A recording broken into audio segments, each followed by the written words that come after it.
नमस्कार दोस्तों, स्वागत है आपका मेरे YouTube चैनल भारत दृष्टि में। मेरी आज की यह वीडियो उन लोगों के लिए है जो आज की इस भागदौड़ भरी जिंदगी में अपने आप को भूल चुके हैं।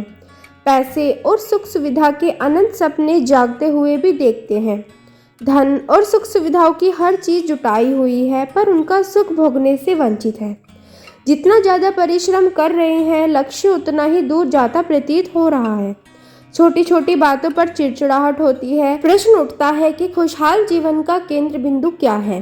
प्राथमिक अध्ययन का संघर्ष, उच्च शिक्षा, आकर्षक मासिक आय, बड़ा सा घर, बड़ी सी गाड़ी, विवाह, रिटायरमेंट के लिए लंबा चौड़ा बैंक बैलेंस, बड़ी सी पेंशन और भी पता नहीं क्या क्या। आखिर खुशहाल जीवन की धुरी क्या है? ऊपर जो भी कुछ मैंने बताया है वह तो सिर्फ बिंदु ही बिंदु है। आसमान में टिमटिमाते तारों की तरह उनमें केंद्र कहाँ है यह किसी को नहीं पता। दोस्तों, हमारे जीवन में हमेशा जो खालीपन, उदासी और अवसाद रहने लगा है, उसका केवल एक ही कारण है, वह है तनाव। यदि जीवन का केंद्र बिंदु हम हैं, तो इस तनाव के जनक भी हम स्वयं ही हैं। इस तनाव को कैसे दूर किया जाए? लोग नींद की गोलियां खाकर गुजारा कर रहे हैं। क्या नींद की गोलियां कोई स्थायी समाधान है? शायद नहीं। ऐसे में क्या किया जाए? सबसे पहले जानते हैं कि तनाव क्या है। यूँ तो आपको तनाव की कई परिभाषाएं मिल जाएंगी, लेकिन आम आदमी की भाषा में कहे तो तनाव एक तरह की नकारात्मकता है। योग दर्शन की दृष्टि से देखा जाए तो तनाव 3 तरह का होता है: शारीरिक, मानसिक और भावनात्मक। वर्तमान में मानसिक तनाव ही मानव जीवन से जुड़ी ज्यादातर समस्याओं की जड़ है।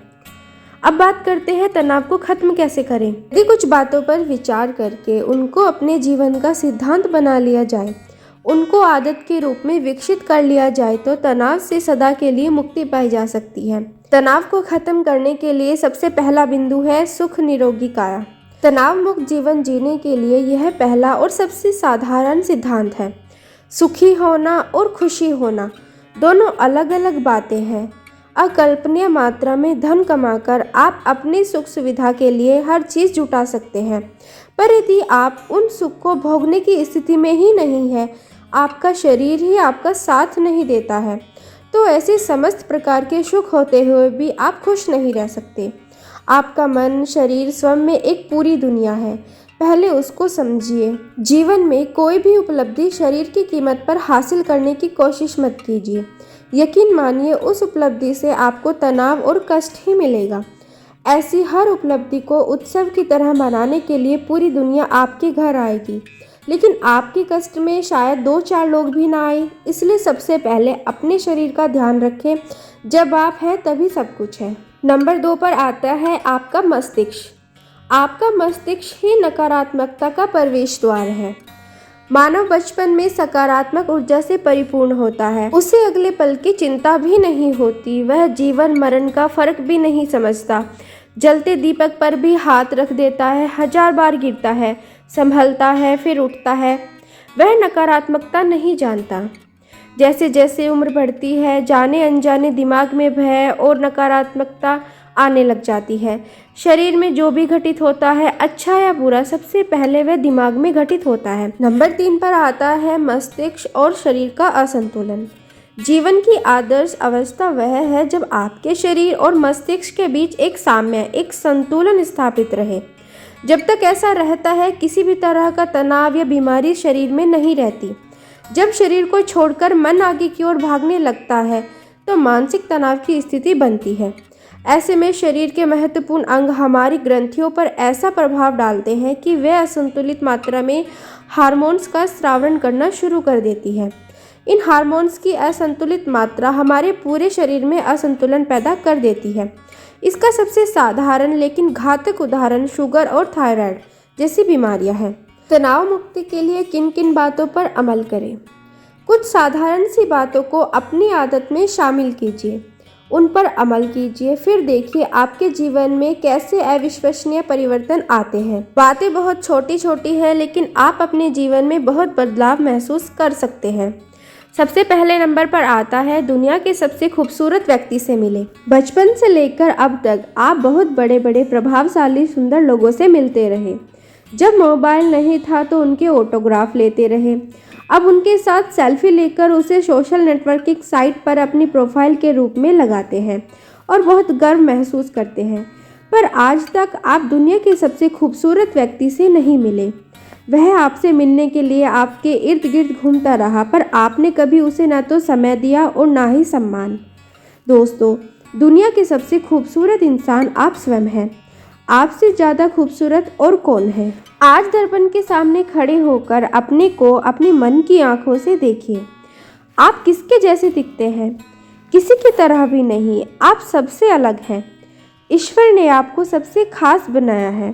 प्रतिदिन आप कुछ समय निकालकर एकांत में अपने आप से जरूर मिलिए। अपने आप से बातें करिए, अपना सम्मान करिए। नंबर 2 पर बात करते हैं जीवन की प्राथमिकताओं के बारे में। कल्पना कीजिए, आप किसी प्रतियोगी परीक्षा में किसी विषय पर निबंध लिखने बैठे हैं। पर्याप्त समय मिला है, तैयारी भी आपकी अच्छी है। आपने लिखना शुरू किया। आपने उपसंहार सबसे पहले लिख दिया, फिर प्रस्तावना लिखा है। बीच की हेडिंग जैसी ही याद आई, आपने पूरी लिख दी। दोस्तों, तो आपको अंक कैसे मिलेंगे इस निबंध में? निश्चित रूप से बहुत कम मिलेंगे, जबकि आपने केवल हेडिंग्स का क्रम बदला है। यही जीवन का हाल है। समय पूरा मिला हुआ है, तैयारी जरूरत से ज़्यादा है, लेकिन जीवन की प्राथमिकताएं तय नहीं कर पा रहे हैं। जरूरी चीज़ें दरकिनार करके आप अनावश्यक या कम महत्वपूर्ण कार्यों को पूरा करने में तन मन धन से लगे हुए हैं। नतीजा आप समझ ही गए होंगे, इसलिए अपने जीवन की प्राथमिकताएं जरूर तय करें। नंबर 3 पर बात करते हैं शौकिया तौर पर संकल्प ना लें। संकल्प शास्त्रीय संगीत की तरह नहीं है, जिसके राग समय के अनुसार बदलते रहते हैं। संकल्प को अटल ध्रुव तारे की तरह लें। उसे पूरा करने के लिए पूरी एकाग्रता से प्रयास करें। साल के आरंभ में लोग संकल्प लेते हैं जो एकाध सप्ताह में भुला दिए जाते हैं। ऐसे संकल्पों से बचें। ऐसे संकल्प आपके अवचेतन मन में एक तनाव पैदा करते हैं। नंबर 4 पर आता है आपका खान पान। बहुत पुरानी कहावत है, जैसा खाएंगे अन्न वैसा होगा मन। कभी गौर करके देखिए, जब आप व्रत करते हैं या किसी कारणवश भूखे रहते हैं, तब मन में आप कैसा महसूस करते हैं? जब एसिडिटी होती है तब कैसा लगता है? बाजार में बहुत बड़े बड़े ब्रांड हैं। पानी की बोतल 80 रुपये से लेकर 100 रुपये तक की कीमत की है। एक्सपायरी डेट 1.5 साल की है। कल्पना कीजिए, 2.5 साल से 2 साल 5 महीने बीत चुके हैं। आप किसी मॉल में शान से उस बोतल को खरीद कर पीते हैं। बताइए, उस पानी का आपकी सेहत पर क्या असर होगा? उससे बेहतर तो आप रोड पर लगे हुए नल से पानी पी सकते हैं। 150 रुपये का बर्गर खाते हुए फोटो लेकर सोशल मीडिया पर डाली जाती है, जिसके साथ लिखा रहता है कि आप फला मशहूर रेस्तरां में बैठकर बर्गर का आनंद ले रहे हैं। चलिए, आनंद तो आपने ले लिया। उस बर्गर में जो पत्ता गोभी प्रयोग किया गया था, उसे एक बार भी साफ नहीं किया गया था। Noodles, momos, pizza, pack juice, pack sauce, ketchup सभी को प्रिजर्व करने के लिए सोडियम का बहुत अधिक मात्रा में प्रयोग किया जाता है। आप खाने के लिए लो सोडियम साल्ट खरीद कर लाते हैं, सोचते हैं कि अब ठीक है, पर बाकी चीज़ों के बारे में कभी नहीं सोचते कि नमक से भी कहीं अधिक सोडियम आप यूं ही खाए जा रहे हैं। ब्लड प्रेशर की गोली बेचारी क्या करेगी? लोग पूछते हैं कि क्या खाया जाए। सेवन करते समय आप एक कसौटी का प्रयोग कीजिए। आप अपने आप से पूछिए, क्या आपके माता पिता, आपके पूर्वज उस खाद्य पदार्थ का सेवन करते थे? यदि करते थे तो किस मात्रा में करते थे और किस रूप में करते थे? यदि आपको सकारात्मक उत्तर मिलता है तो आंख बंद करके उस पदार्थ का सेवन कर लीजिए। वह खाद्य पदार्थ आपके लिए स्वास्थ्यवर्धक है। यदि उत्तर नकारात्मक है तो ऐसे खाद्य पदार्थों के सेवन से बचें। जिस मोटे अनाज को कभी हे दृष्टि से देखा जाता था, आज उसे मल्टीग्रेन के नाम के ऊंचे दाम पर खरीदा जा रहा है। यदि चाय, कॉफ़ी, अन्य पेय, पान मसाला आदि का सेवन आपने पाल रखा है तो उसे कम से कम करें। ये सभी चीज़ें आपके शरीर में टॉक्सिन्स की एक बड़ी मात्रा लगातार जोड़ते रहते हैं, जो मानसिक तनाव में नियमित वृद्धि करती है। नंबर 5 पर बात करते हैं, रात को देर से भोजन करना आधुनिकता नहीं होती। बहुत से लोगों को मैंने शान से कहते हुए सुना है, हमारे घर में रात में 12 बजे से पहले खाना नहीं होता। इसे वह आधुनिकता मानते हैं। मैं उनके लिए यह कह सकती हूँ कि उन्हें कब्ज, गैस, एसिडिटी मुफ्त में उपहार स्वरूप मिली होगी। बाकी बीमारियों को उन्होंने निमंत्रण दिया हुआ है। शीघ्र ही बिना दरवाजा खटखटाए वह उन तक पहुंचने वाली है। ऐसे लोग तरह तरह की दवाइयाँ खाकर जब परेशान हो जाते हैं तब इंटरनेट सर्च करते हैं कि गैस, कब्ज, एसिडिटी से बचने का नेचुरल तरीका क्या है। सबसे पहले नेचुरल तरीका तो यही है कि आप रात में समय से भोजन कर लें। साधारण सी बात है, शाकाहारी भोजन के पाचन में कम से कम 6 घंटे का समय लगता है और मांसाहारी भोजन में 8 से 10 घंटे लग सकते हैं। सोते समय शरीर की क्रियाएं स्थिर हो जाती हैं। जाहिर सी बात है कि पाचन भी स्थिर ढंग से होता होगा। आपने रात 12 बजे खाना खाया, बिस्तर पर पहुंचे, सुबह 6 बजे आप सोकर उठकर जागेंगे। 7 से 8 बजे के बीच आपने ब्रेकफास्ट लिया, जबकि रात का खाना अभी पूरी तरह से पचा भी नहीं। बाकी आप स्वयं समझ लीजिए। रात का खाना जितनी जल्दी हो सके ले लीजिए। थोड़ा टहल सकते हैं जो बेहतर है। यदि नहीं टहल सकते तो 5 मिनट वज्रासन में बैठ जाइए। वज्रासन एकमात्र आसन है जो भोजन के बाद भी किया जा सकता है। नंबर 6 पर बात करेंगे तकनीकी उपकरणों का सकारात्मक प्रयोग के बारे में। कुछ दिन पहले मैंने फेसबुक पर एक पोस्ट देखी जिसमें नीचे लिखा था, माननीय मुख्यमंत्री जी की गौशाला में गायों के साथ कुछ पल बिताते हुए। अब आप बात बताइए, इस बात का क्या मतलब है? ये जो घड़ी घड़ी सोशल मीडिया पर आप तस्वीरें और संदेश भेजते हैं, जानते हैं आप कि इसका आपके मस्तिष्क से क्या संबंध है? दिमाग का इस पर क्या प्रभाव पड़ता है?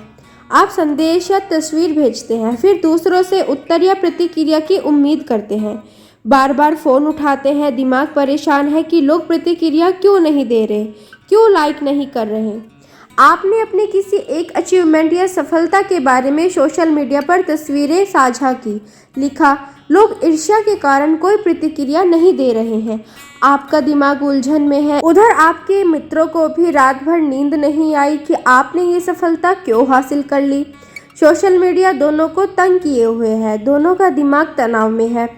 कुल मिलाकर दैनिक रूप से आप मानसिक तनाव को स्वयं आमंत्रण दे रहे हैं। 1 मिनट की बात को फ़ोन पर आप 1 घंटे में पूरा कर रहे हैं। फ़ोन की बैटरी गर्म होकर फटने की कगार पर है। भाई, फ़ोन पर ही नहीं तो अपने कान और गर्दन पर तरस खाइए। तकनीकी उपकरण आपकी बेहतरी के लिए बनाए गए हैं, उनके गुलाम बनकर अपना स्वास्थ्य खराब न करें। यदि संभव हो तो हफ्ते में 1 दिन अपने मोबाइल फ़ोन को सुबह से रात तक स्विच ऑफ करके अपने से दूर रख दें।